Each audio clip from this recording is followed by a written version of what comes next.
আসসালামু আলাইকুম। পাখি পালন সম্পর্কিত নতুন একটা ভিডিওতে আপনাদের সবাইকে স্বাগতম। ভিউয়ার্স, আপনারা যারা নতুন আছেন তারা আমার চ্যানেলটি সাবস্ক্রাইব করে রাখবেন, আর যারা ফেসবুক থেকে দেখতেছেন তারা আমার পেজটি ফলো করে রাখবেন। গোল্ডেন ফিঞ্চ পাখির যত্ন সম্পর্কে আমার চ্যানেলে অলরেডি 5টা ভিডিও দেওয়া আছে। তো হেডলাইনটা এরকম আছে যে গোল্ডেন ফিঞ্চ পাখির যত্ন পার্ট 1, পার্ট 2, এভাবে 5টা পার্ট আছে। তো আপনারা যারা একেবারে নতুন গোল্ডেন ফিঞ্চ পালতে চাচ্ছেন, তো তারা এই ভিডিওগুলো দেখে তারপরে আর কি গোল্ডেন ফিঞ্চ পালা শুরু করবেন। আর যারা হচ্ছে নতুন, কিছুদিন হয়েছে পাখি নিচ্ছেন, কিন্তু কিভাবে যত্ন নেবেন, কিভাবে কি করতে হয় সেটা বুঝতেছেন না, তারা এই ভিডিওগুলো দেখলে আশা করি আপনাদের অনেক উপকার হবে বা আপনারা অনেক কিছু জানতে পারবেন। গোল্ডেন ফিঞ্চ নিয়ে একটা গুজব আছে, যেটা হচ্ছে গোল্ডেন ফিঞ্চ নাকি নিজের বাচ্চা নিজে খাওয়ায় না। তো এটা সম্পূর্ণই ভুল কথা। গোল্ডেন ফিঞ্চ নিজের বাচ্চা নিজে খুব ভালো খাওয়ায়। এমনকি গোল্ডেন ফিঞ্চ 3-4টা বাচ্চাও নিজে বড় করতে পারে। তো এরকম কথা যারা বলে, তো তাদের থেকে কাইন্ডলি এড়িয়ে চলবেন। গোল্ডেন ফিঞ্চ পাখি যেন নিজের বাচ্চা নিজে খাওয়ায়, এর জন্য আমাদের কী করণীয় আছে?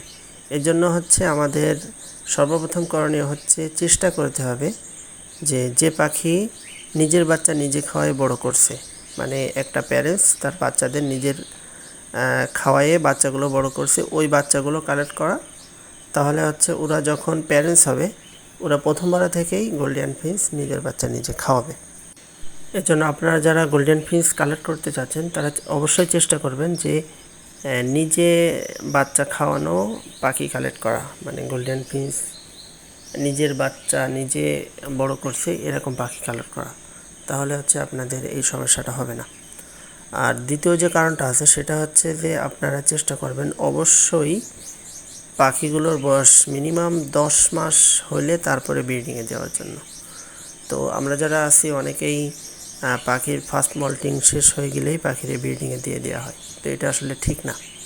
পাখির বয়স মিনিমাম 10 মাস বা 1 বছর হলে আরও ভালো। 10 মাসের আগে না দেওয়া। 1 বছর হলে পাখিরে যখন ব্রিডিংয়ে দেওয়া হবে, ওই পাখিগুলো ওরা নিজেদের বাচ্চার যত্ন নিজেরাই বুঝবে। তখন যদি আপনি ব্রিডিংয়ে দিতে পারেন তাহলে বাচ্চাগুলো নিজের বাচ্চা নিজে খাওয়াবে। আসলে গোল্ডেন ফিঞ্চ ব্রিড করানো জেব্রা বেঙ্গলি থেকেও সহজ। এটা যারা গোল্ডেন ফিঞ্চ ব্রিড করায় এটা তারাই বলবে বা তারাই মানবে। তো জেব্রা ফিঞ্চের থেকেও সহজ গোল্ডেন ফিঞ্চ ব্রিড করানো। মানে বিষয়টা আমি আপনাদের বলি, মানে সহজ এই কারণে বলতেছি যে জেব্রা ফিঞ্চ আছে যারা হচ্ছে মেল ফিমেল ওদের নিজেদের পছন্দ না হলে ওরা ব্রিডিংয়ে যাইতে লেট করে। বেঙ্গলি ফিঞ্চ মেল ফিমেল চেনা একটু কষ্টকর হয়ে যায়। তো সেক্ষেত্রেও দেখা গেল যে আপনার দুইটাই অনেক সময় মেল হয়ে যায়, অনেক সময় দুইটাই ফিমেল হয়ে যায় এরকম। কিন্তু গোল্ডেন ফিঞ্চ একমাত্র পাখি যার মেল এবং ফিমেল কালার দুইটা ভিন্ন হয়। আপনার চাইলেই একটা ছেলে পাখিরে মেয়ে পাখি বলা যায় না, বা একটা মেয়ে পাখিরে ছেলে পাখি বলা যায় না। তো এই কারণে আমি বলতেছি যে গোল্ডেন ফিঞ্চ ব্রিড করানো গোল্ডেন ফিঞ্চ আসলে আপনি চাইলেই আপনার মতো করে গোল্ডেন ফিঞ্চটা ব্রিড করাতে পারবেন না। গোল্ডেন ফিঞ্চের কিছু নির্দিষ্ট নিয়মকানুন আছে। আপনি যদি এই নিয়মকানুনগুলো ফলো করেন, তো আপনার গোল্ডেন ফিঞ্চটা ব্রিড করানোর জন্য আপনার কোনো টেনশনই করতে হবে না। কারণ এদের খাঁচার একটা মাপ আছে, নির্দিষ্ট একটা মাপ আছে, তারপরে বক্সের একটা মাপ আছে, ভিতরে কিছু আনুষঙ্গিক যে জিনিসপত্রগুলো আছে এগুলো দিয়ে আপনি রেখে দিলে পাখি অনায়াসে ব্রিড করবে, আপনার কোনো টেনশন করতে হবে। তো আজকের ভিডিওতে শুধু হচ্ছে আপনাদের কিছু ধারণা দিলাম। তো নেক্সট ভিডিও থেকে আমি আসলে গোল্ডেন ফিঞ্চের যে নিয়মকানুনগুলো বিষয়ে কথা বললাম, তো এগুলো নিয়ে বিস্তারিত আলোচনা করব। তো আজকের মতো এখানেই শেষ করতেছি। আল্লাহ হাফিজ।